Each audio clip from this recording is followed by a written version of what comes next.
this hospital. Written by Older Brother 2. Featuring Dr. Creepen, Fangirl VA, and Purple Fizz TV. I opened my eyes. My body ached. My left eye itched. And my head hurt like the dickens. Where am I? My surroundings came into focus. Pristine white walls surrounded me. A full-length mirror hung on one of the walls, right next to a closet door. 2 bags of an unknown substance hung upside down at my bedside. Bilateral IV lines tunneled yellow fluid from these bags into my arms. I looked down. I was wrapped tightly in bleach white sheets. Then, beneath that, only a thin, gray gown clung to my naked body. This is a hospital room, I thought. How did I get here? I tried to remember something from my past that could give me a clue as to how I ended up there.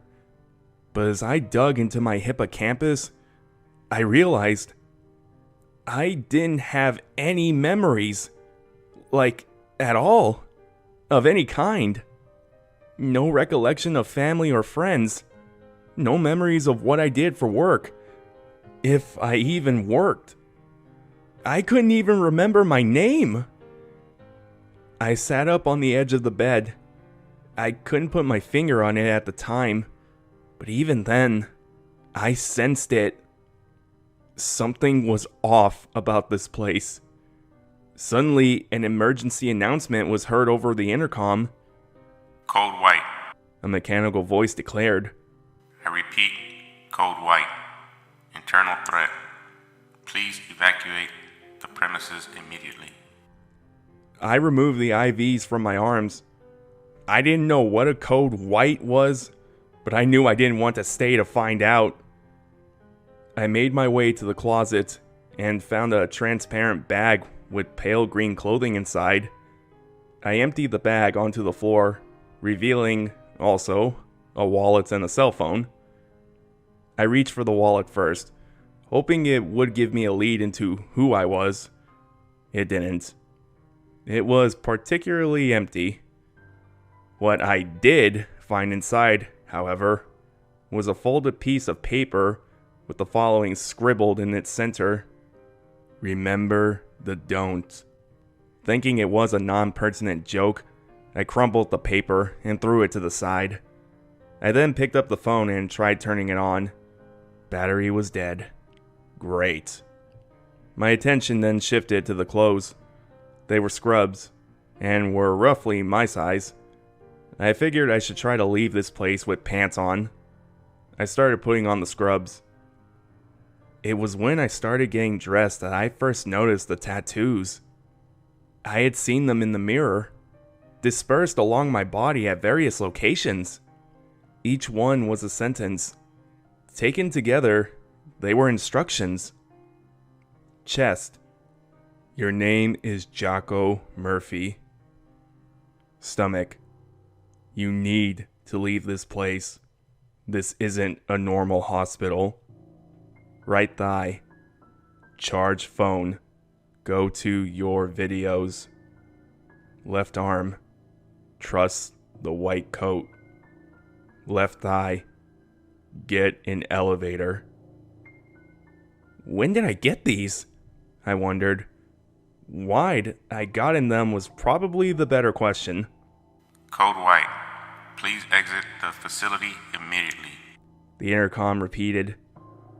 I had to get moving. I finished getting dressed, grabbed the phone and wallet, and headed for the door. I found myself in a long, empty hallway. Had everyone evacuated already? The long hall had a slight curve to it, suggesting the entire floor could be one big circle. I turned right. As I walked, I came across a cluster of open doors with numbers imprinted above their door frames. 937, 935, I assumed these were room numbers, and if the numbering followed traditional rules, I deduced I was probably on the 9th floor. Then I noticed something strange. Each of these doors led to a room that was identical to the one I had woke up in. Now, when I say identical, I mean identical. Indistinguishable in every way. From the ruffling of the sheets from where I sat up on the edge of the bed, down to the empty, transparent bag and gray gown I had carelessly left on the floor. They even had the crumpled paper I had discarded. Everything in these rooms were exactly the same. What in the dickens? I hurried past the rooms, trying to come up with a rational explanation for what I just saw. Then, the sound of people talking started to echo down the hallway. It grew louder the closer I came to an opening in the left wall. I reached the opening and identified the source. It appeared to be a waiting room of some sort. It was large and filled with people. Every seat was taken. Some even sat on the floor. My first thought was that this had to be a fire hazard. On first glance, they seemed to be a normal group of people. Loud, but normal. However, on closer inspection, I noticed that everyone in this room was deeply in the midst of some type of conversation. Whether it was on the phone or with their neighbor, even the toddler in the room was having a heated dialogue with his toy soldier. Evacuate the premises. Code white. This is not a drill. And no one in the room showed any concern for these reoccurring emergency announcements. The waiting area enclosed a nursing computer station located at the far end of the room. I noted a petite young woman in pink scrubs sitting there. Maybe she can help, I reasoned. I navigated through the crowded room. Despite accidentally bumping into a few folks, no one acknowledged my presence.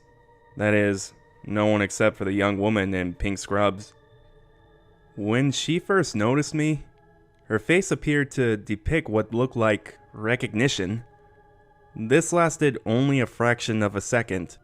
It was then replaced with a pleasant but practiced smile. "Can I help you?" she asked, almost nervously. My eyes wandered the nursing station, eventually finding her name tag. "I hope so, Lily," I replied, as the next item my eyes landed on was the portable phone charger at her side. "Gonna have to ask to borrow that later."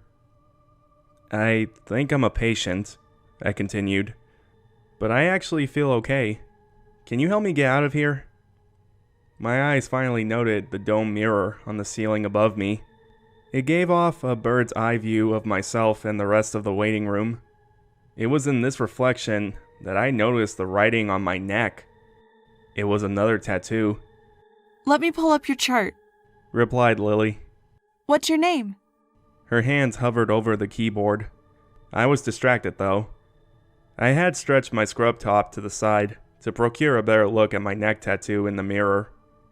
I made out the first two words. "Don't talk." "Name, please." Lily requested for the second time. "Sorry, it's Jaco. Pronounce Jacko, I think." She flashed me a confused look. I just shrugged and went back to the task at hand. I stood on my toes in an attempt to get closer to the dome mirror. I deciphered two more words. To anyone. "Pulling up the patient list," she said. "This may take a sec to load, Mr. Murphy." I nodded, eyes still glued to the mirror above me. I was so focused on the tattoo that I didn't notice that she called me by my last name, despite me never giving it to her. I think I got the last two words. In scrubs. Don't talk to anyone in scrubs. I then noticed something else odd in the reflection. The people in the waiting room behind me were now all standing.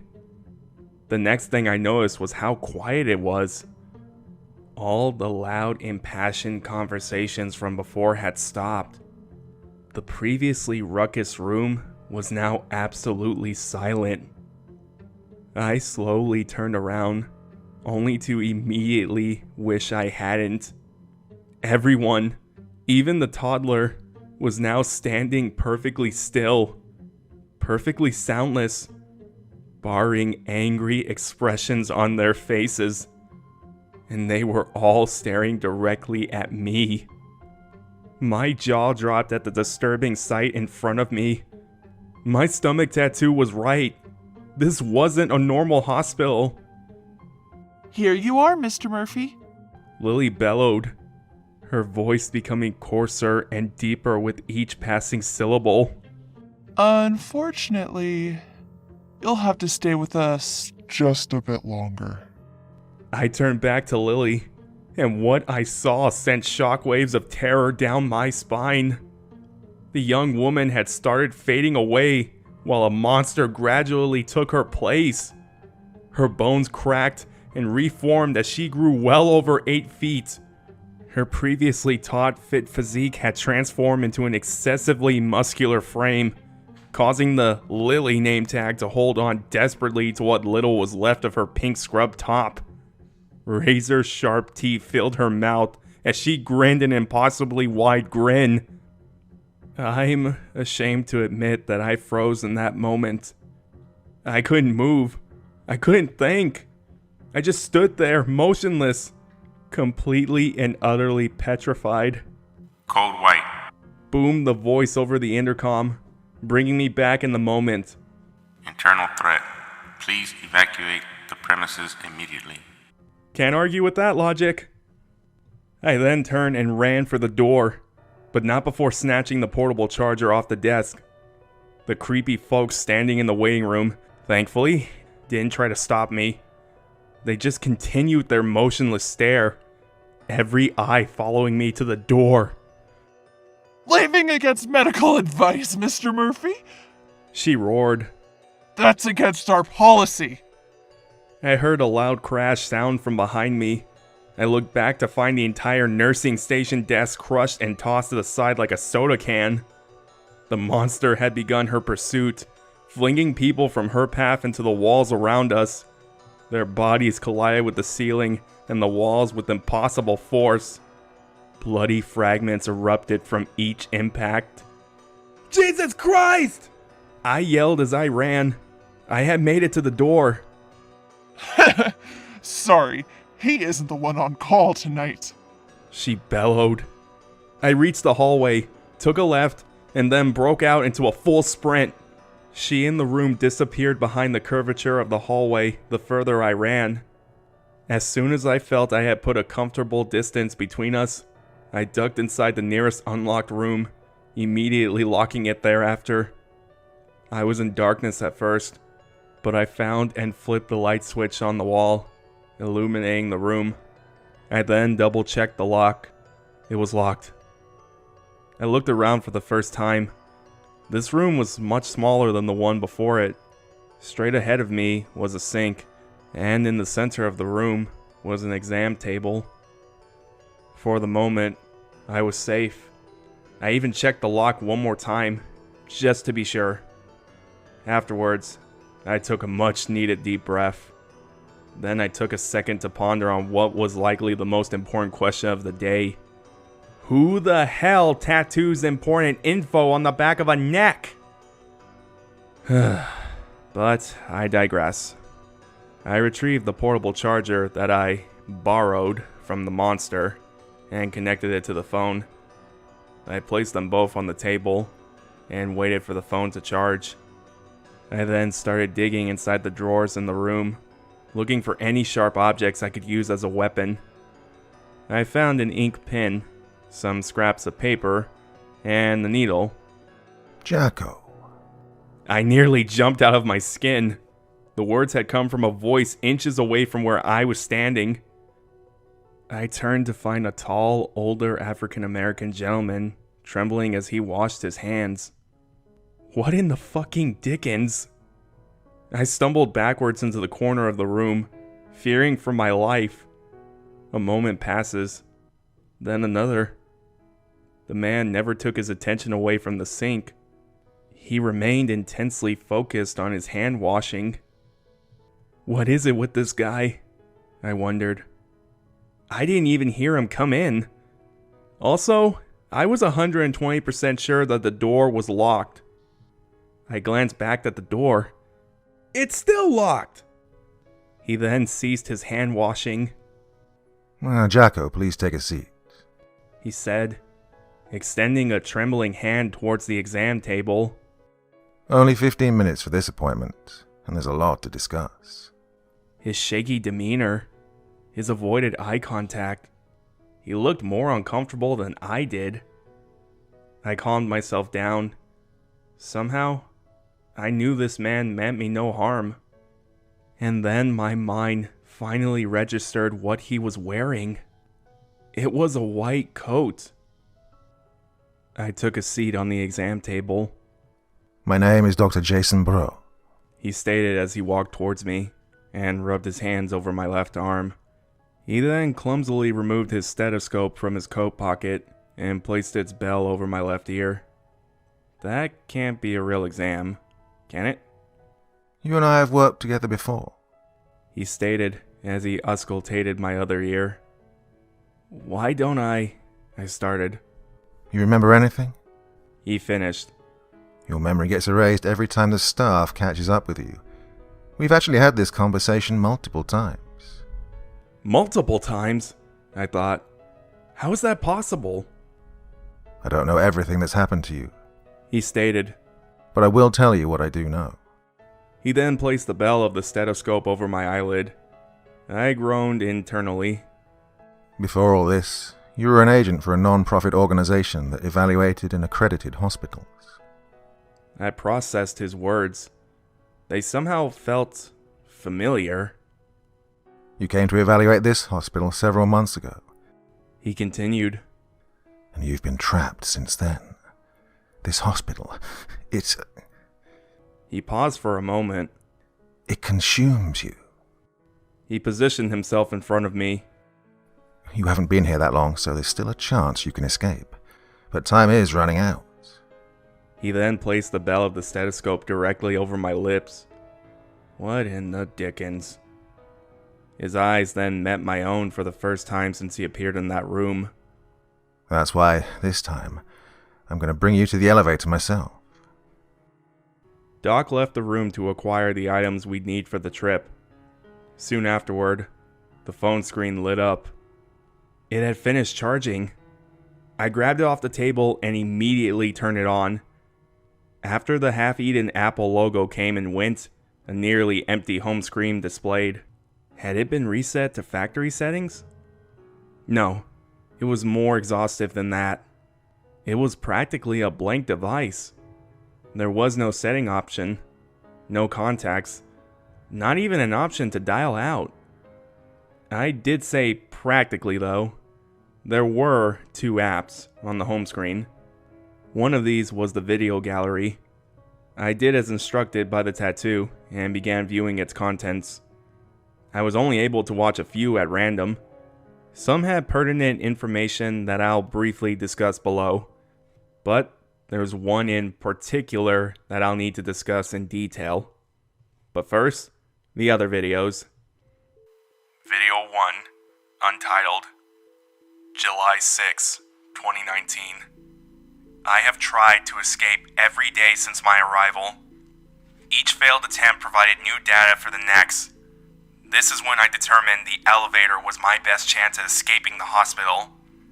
Also, Doc is the one who gave me this phone to keep logs of what I'd learn after each attempt. Video 4, Tattoos, July 24th, 2019. Video logging hit a snag. Doc made sure I had my phone each time I awoke, but I'd never start with a charger. Days the phone went dead. I was back at square one. Needed a way to permanently equip myself with essential information. I'm seen in this video applying the first tattoo. Now, The following is the last video I watched before Doc returned, and it was undoubtedly the most disturbing. Video 11, Scrubs, August 15, 2019. I'm seen sitting on the exam table, holding the camera, cringing in pain while a man in a white coat tattooed my neck and upper back. Who tattoos important info on the back of a neck? Asked the man in the white coat. You know, you still have your right arm. Trust me, I said confidently. This is the best place for it. I'll know it's there. Code White, internal threat. Please evacuate the facility. I stared at the camera and gave my report. Every time I wake up, it's always in the same room, but not always the same floor. This hospital has 9 floors. Each one has their own monsters in Scrubs. Dr. Bro's turning that fact into a tattoo as we speak. P.S. The 9th floor scrub monster is by far the most dangerous. Video end. I know what you're thinking. 9 floors? That's insane! Which I agree. That's horrifying information in and of itself. And also, what was up with the emergency announcement? Has it been playing non-stop for months? But neither of the above was what made this video disturbing. It was the fact that I had referred to the man in the white coat as Dr. Bro. And there was only one problem with that assertion. The man in the video was not Dr. Bro. At least, not the Dr. Bro that I've interacted with in this exam room. It didn't make sense. I was confident that the tattoo wasn't a lie, so the only plausible explanation my mind could wrap itself around was that one of these bros had to be an imposter.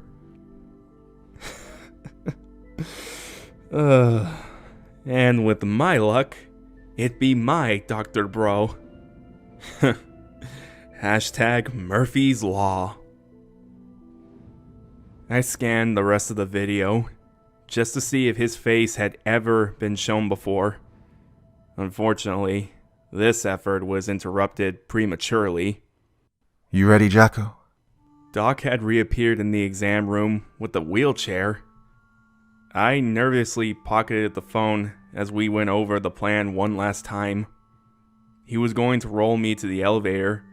During our trek, I was to pretend to be a patient. He gestured for me to sit. I had a decision to make. Whether I trusted him or not, I knew I still had to find that elevator. And I wasn't going to find it by staying in this exam room. Also, he didn't know I knew, so I still had that to my advantage. I then sat down and placed the phone and wallet back in my pocket. Code White, internal threat. Please evacuate the facility. Back into the hallway I went. We were traveling the hospital pretty quickly. Doc weaved me in and out of the hallways, descended several ramps, and chauffeured me in and out of dimly lit corridors. We moved so quickly that I barely had time to process what I was seeing. We then stopped abruptly after traversing a doorway. It was the smell that hit me first. A harsh, rancid odor suddenly had begun assaulting my nostrils. It was what I'd expect burning decay to smell like. It made me sick to my stomach. We were in a large dark area that was the shape of a circle. Curtained off sections lined the walls, and in the center of the room was what appeared to be a broken down nursing station that had been set ablaze. This room was packed with people. However, I perceived one notable fact about their attire that suggested that these were not actually people. Everyone here had on scrubs. Oh, shit, said Doc. I'll be right back. Stay here. And then I heard footsteps walk away from the wheelchair. Wait, What in the dick? And this is when my brain initiated its panic mode. What if this pseudo bro left me here to die? I can't just sit here. I need to leave this room ASAP. I then got up from the wheelchair and began searching for an exit, alone. As I walked along the wall, I passed up section after section. Deafening and horrified screams emanated from behind these closed curtains. These were intermixed with sounds of wet flesh being torn and pounded. I didn't want to even try to visualize the sources of these sounds. In between these sounds were slices of conversations. Sure fucking did.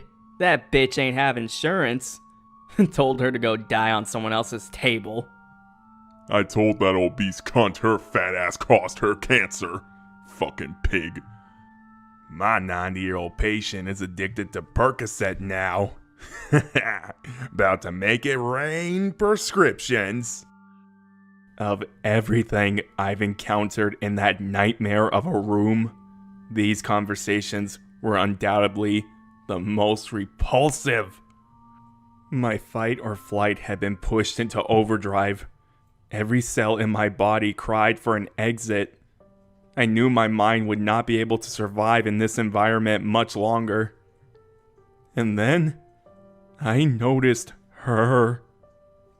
In one of the rooms, chowing down on what appeared to be the carcass of an elderly male, was Lily. She was back in her human form, going to town on some poor soul's torso. Luckily, she didn't see me, but unlucky for me, that same petrified fear from before returned. I found myself motionless once again. Move, damn it! I thought, trying to will myself to exit her line of sight. But instead, I found myself gasping for air as a full-blown panic attack had begun manifesting. It's okay.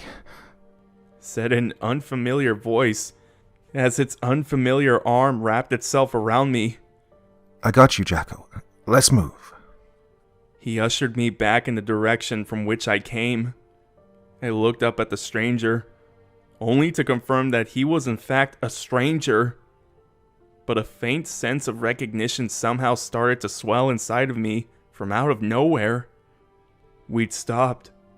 We'd arrived back at the wheelchair. What in the dickens? I looked at this gentleman's arm that was still around me, holding me up. Then back at his torso. He was wearing a white coat. Dr. Jason Bro. Bellowed a deep, grainy, but obviously excited voice from the side of us. He was a large, fit gentleman who had to be close to 7 feet tall. He was wearing scrubs that were pitch black. I looked around for Dr. Bro, but to no avail. Then, this new gentleman in the white coat gently placed me in the wheelchair and turned towards the voice. Dr. Landry. He said, noticeably feigning enthusiasm. It's been how long? Wait, this guy? Is this new guy Doc? Eons, probably. Have you met my new associate, Dr. Ian Fisher? Another person in faded scrubs hazily walked up to the two. Yes. New Dr. Bro responded. All too well, I'm afraid. I sensed new Dr. Bro's angst slowly escalating. Ah, brilliant. He said. Come, join us. We were just about to roast this cancer survivor. She has great Maybe another time. New Dr. Bro stated bluntly, cutting Landry off mid-sentence. He then positioned himself behind the wheelchair and started rolling. Dr. Landry, in turn, positioned himself in front of the wheelchair, halting its forward motion. And what do we have here? Croaked the large man. He bent down, his head now inches away from my own. As he leaned towards me, I felt his breath on my face. It smelled like a combination of coffee and rotting corpses. Somehow it was worse than the smell of the room. Code White, internal threat. Please evacuate the facility. Is he something worth sharing? Landry continued. I'd be happy to consult. His breathing suddenly became heavy and savaged. I remained physically motionless, but on the inside, I had curled up into the fetal position, scared shitless. This is the end, I thought. This is how I die, He's Medicaid. stated new Dr. Bro plainly. Dr. Landry's presence over me immediately lifted. We then once again began our forward motion. Rolling past Dr. Landry and his assistant, I heard him mumble. Disgusting. We soon found the door and exited the room. I immediately gasped for air. I hadn't realized I had been holding my breath. I took a moment to gather my composure before I started my inquiry. There were some questions lingering that demanded answers. "Why do you look different?" I asked. He took a long pause. For a moment, I thought he'd chosen to ignore my question. I was a doctor once. His voice noticeably cracked at the words. A real one, not the shadow I am now. He takes another short pause before continuing. This hospital eats away at your essence the longer you stay here. Turns you into something else. And I've been trapped here for so long. Nearly all of who I was has already been consumed. "All except for your white coat," I suggested, putting the pieces together in my head. He nodded. It's one of the few memories of my past life that I still have, and it's the only piece of me that's left. I found a way to extend my life by placing the jacket on random hospital staff. "Trust the white coat," I found myself mumbling. But that just left one more question. "Why are you helping me?" This hospital harms people. He stated. He then tapped me on the shoulder, and I turned to find him pointing at his coat collar. Embroidered beneath the name Dr. Jason Baroque was the phrase, "First and foremost, do no harm." I'm a doctor, so I had to help. It's who I am. I silently nodded, as I found myself smiling for the first time since waking up in this hellhole. We finally reached a quiet, dimly lit corridor. My eyes immediately landed on the blue elevator in front of me. My 15 minutes are almost up. He stated. I've got to get going. I stood up from the wheelchair and faced my chauffeur. "Thank you, Dr. Bro, for everything." He nodded. Try not to come back this time, he said as he turned and walked away. Then he and the wheelchair disappeared back through the door from which we came.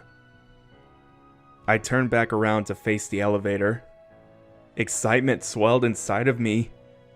I walked up to it and pressed the down button. I then waited in silence. Then it occurred to me, there may be more hurdles after this elevator. I decided to record a video to mark my progress, just in case. The elevator doors opened, and I entered the small space. It looked like a normal elevator. I pressed the video gallery app icon on the home screen, then looked back up at the elevator buttons as I waited for the gallery to pop up. 9 floors, as expected. The lowest button was labeled Lobby. I pressed it, and the doors closed shut. The video gallery app finally opened. I scrolled to the bottom of the playlist. Just as I was about to press Create New Video, I noticed something that I hadn't the first time around. It was the last video in the playlist. In the snapshot preview, it was me. And it looked like I was in the elevator. This elevator. Panic shoots through my frame at what that implied. I looked around me. I realized the elevator hadn't moved. I pressed play on the video, already dreading what it was about to reveal.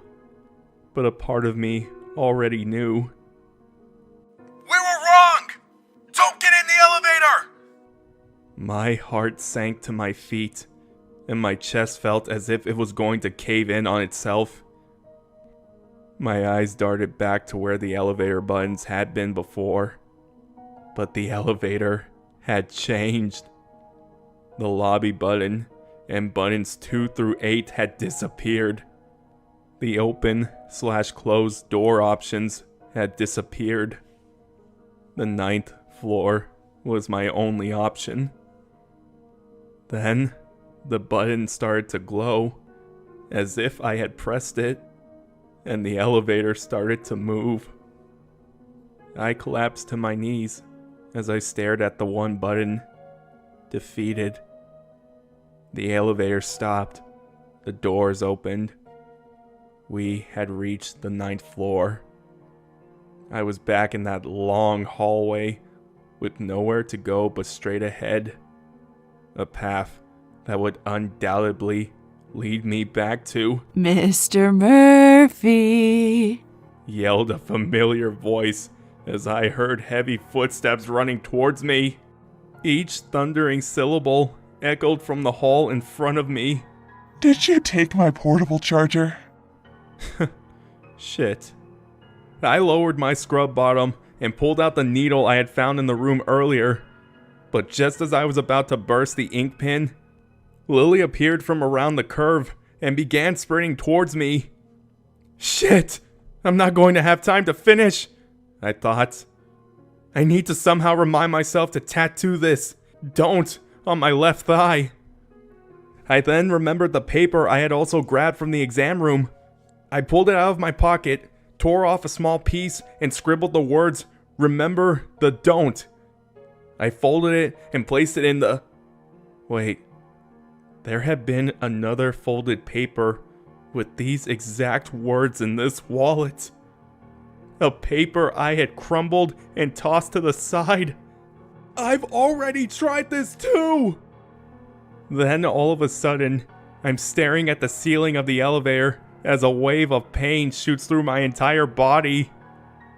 Lily had reached me and had rammed her monstrous shoulder into my torso. I had went flying into the elevator wall behind me, bouncing off of it, and landed on my back. Then, as everything went dark, a loud mechanical voice blasted over the intercom. Code white. All clear. Cancel code. I then lost consciousness. I opened my eyes. My body ached, my left thigh itched, and my head hurt like the dickens. Where am I? This time, however, I remembered. How? My gaze shifted to the 2 bags of the unknown yellow substance that hung upside down at my bedside. Then, down to the IV lines that were now leaking onto the bed. Someone had removed them from my arms. I looked at my surroundings. I saw pristine white walls, a full-length mirror hanging on the opposite wall. And right next to that, I see the closet door. I then jumped out the bed and grabbed the phone from the transparent bag, remembering second app on the phone. Which brings us to the here and now. That aforementioned app was the Reddit app. And somehow this one app had internet access. I noted a user account had already been created, and it was subscribed to only one subreddit. Somehow, I remember visiting this subreddit before. I knew the people here believed the unbelievable. I could enlist outside help. This had to be the reason the app was on the phone, right? It was the only thing that made sense. Evacuate the premises. Code white. This is not a drill. I have to go now. I need to go find a needle and amp, ink so I can update the tattoo on my left thigh. I may not get this opportunity again. I take a deep breath as I slowly make my way to the hallway. Attempt 119. Probably. Wish me luck.